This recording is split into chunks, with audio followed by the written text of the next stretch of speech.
नमस्कार, आप देख रहे हैं खबर उत्तराखंड। मैं हूं आशीष तिवारी। केदारनाथ विधानसभा के लिए होने वाला उपचुनाव दोनों ही अहम पार्टियों बीजेपी और कांग्रेस के लिए अब नाक का सवाल बनता जा रहा है। हालात ये है कि दोनों ही पार्टियां जिस तरीके से आक्रामक नजर आ रही हैं, ऐसा लगता है मानो दोनों ही पार्टियों ने अब ये जिद पकड़ ली हो कि उन्हें इस चुनाव में हर हाल में जीतना ही है। हम ऐसा क्यों कह रहे हैं, इस पर हम चर्चा करेंगे।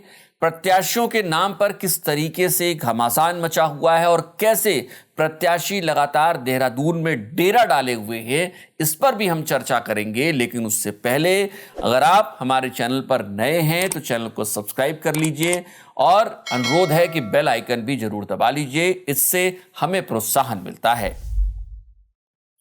केदारनाथ विधानसभा के लिए होने वाला उपचुनाव अब दोनों ही अहम पार्टियों बीजेपी और कांग्रेस के लिए नाक का सवाल बनता जा रहा है। हम ऐसा क्यों कह रहे हैं, इसके पीछे कई अहम वजहें हैं। दरअसल बात सबसे पहले अगर भारतीय जनता पार्टी की करें तो भारतीय जनता पार्टी के पिछले कुछ दिनों की एक्टिविटीज बताती हैं कि वो इस चुनाव को जीतने के लिए कितना दमखम लगा रही है। शुरुआत अगर कैबिनेट मंत्रियों के केदारनाथ और आसपास के इलाकों में डेरा डालने को लेकर करें तो पिछले कुछ महीनों से 4 से 5 कैबिनेट मंत्री ऐसे हैं जो लगातार केदारनाथ विधानसभा में किसी न किसी कार्यक्रम को लेकर आते जाते रहे। कई दिनों तक इनमें से कैबिनेट मंत्री कुछ ऐसे हैं जिन्होंने कई दिनों तक केदारनाथ विधानसभा के अलग अलग इलाकों में डेरा ही डाल कर रखा।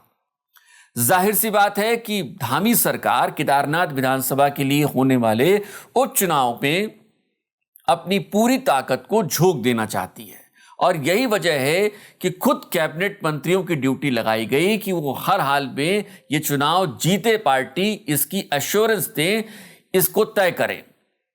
खुद जो बीजेपी के प्रदेश अध्यक्ष हैं उनसे यह सवाल पूछा गया तो हालांकि उन्होंने इसकी वजह कुछ और बताई, लेकिन ये माना कि हां 4 से 5 कैबिनेट मंत्री पिछले कुछ दिनों से केदारनाथ विधानसभा में हैं। हालांकि उन्होंने ये कहा कि आपदा के चलते इन मंत्रियों की आमद वहां पर हो रही है, लेकिन सवाल यह है कि क्या वाकई में 4 से 5 मंत्रियों की वहां पर जरूरत थी? केदारनाथ में इतनी बड़ी आपदा अगर आई थी तो।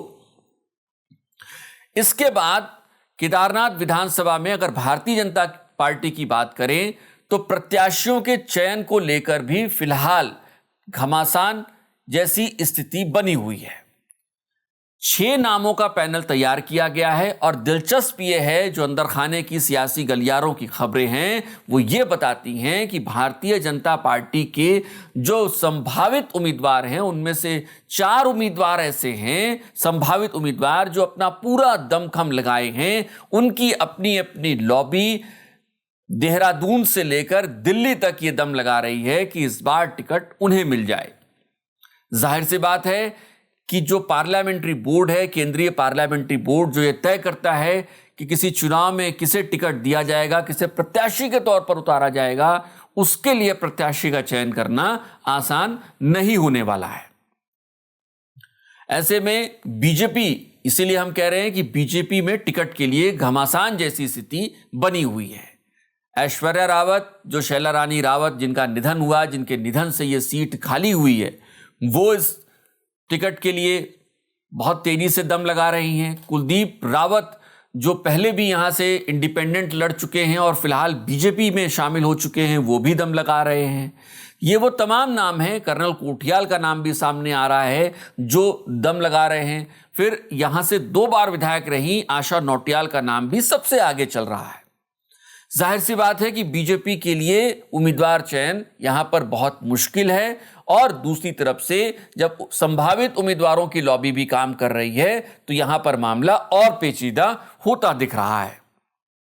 फिर वही बात कि बीजेपी को यहां पर हर हाल में जीतने की जो जिद पड़ी हुई है, इसलिए वो ऐसे प्रत्याशी पर दांव लगाना चाहती है कि किसी भी सूरत में कोई भी समीकरण, उसका सियासी समीकरण बिगड़ने ना पाए और जीत ही उसे मिले। और हालात कांग्रेस के भी कुछ ऐसे ही दिख रहे हैं। कांग्रेस अति उत्साह में दिख रही है, इसमें कहना कोई बड़ी बात नहीं है, क्योंकि 2 ऐसी सीटें हैं जहां पर उपचुनाव हुए और कांग्रेस ने वहां पर जीत दर्ज की। मंगलौर और बद्रीनाथ सीट जीतने के बाद कांग्रेस का जो मोराल है, जो पूरा उनका माहौल है, वो बहुत बढ़िया बना हुआ है। उन्हें लग रहा है कि इस बार भी हम केदारनाथ में जीत हासिल करेंगे। लेकिन केदारनाथ में उम्मीदवार चयन कांग्रेस के लिए मुश्किल हो रहा है। भले ही बीजेपी के पास लोगों की या उम्मीदवारों की, संभावित उम्मीदवारों की संख्या ज्यादा हो, लेकिन कांग्रेस के पास जिताऊ उम्मीदवार तलाशना एक बड़ी चुनौती यहां पर बन गया है। हालात ये हो रहे हैं कि घूम फिरकर उनका नाम यहां से पूर्व विधायक मनोज रावत के ही नाम पर जा रहा है, या फिर हरक सिंह रावत का नाम बार बार सियासी गलियारों में लिया जा रहा है कि हरक सिंह रावत ही यहां से चुनाव लड़ते हैं अगर, तो कांग्रेस की स्थिति बहुत मजबूत होने वाली है। लेकिन कांग्रेस का दर्द सिर्फ इतना भर नहीं है, कांग्रेस का दर्द इससे कहीं ज्यादा है। दरअसल कांग्रेस, मैं बार बार कहता हूं कि ओवर डेमोक्रेटिक पार्टी है और यहां पर गुटों में बटी कांग्रेस कभी भी गुटों में बटी नजर आ सकती है आपको। और केदारनाथ विधानसभा के उपचुनाव से पहले भी ऐसा ही महसूस हो रहा है। हालांकि पार्टी की प्रवक्ता, पार्टी के तमाम और नेता बार बार ये कह रहे हैं कि एक षड्यंत्र की तरह ये लग रहा है और ये बताया जा रहा है कि पार्टी में गुटबाजी है। लेकिन सवाल ये है कि गुटबाजी अगर नहीं है तो फिर ऐसा क्यों होता है कि पहले 2 पर्यवेक्षक बनाए जाते हैं, जो भुवन कापड़ी और वीरेंद्र जाती, और उसके बाद अचानक गणेश कोदियाल और बुटोला, जो अभी हाल ही में जीत कर आए हैं, उनको इसमें शामिल किया जाता है पर्यवेक्षक के तौर पर। यहां पर बार बार यह कहा जा रहा है कि कांग्रेस की जो गुटबाजी है यही वजह रही कि पहले 2 पर्यवेक्षक केदारनाथ विधानसभा उपचुनाव के लिए संभावित उम्मीदवारों का पैनल तैयार करने के लिए बनाए गए, और उसके बाद जब दूसरे गुट का दबाव पड़ा, उसके बाद गणेश कोदियाल को भी इसमें शामिल करना पड़ गया।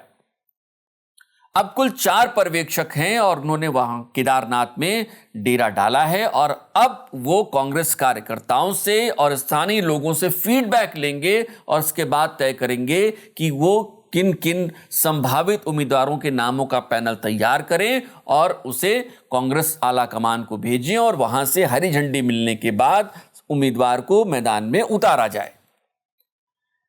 कांग्रेस का दर्द यही नहीं है, कांग्रेस के लिए सबसे बड़ी मुसीबत यह भी हो सकती है कि विधानसभा का जो उपचुनाव होने जा रहा है उसमें कांग्रेस एकजुट दिखाई दे।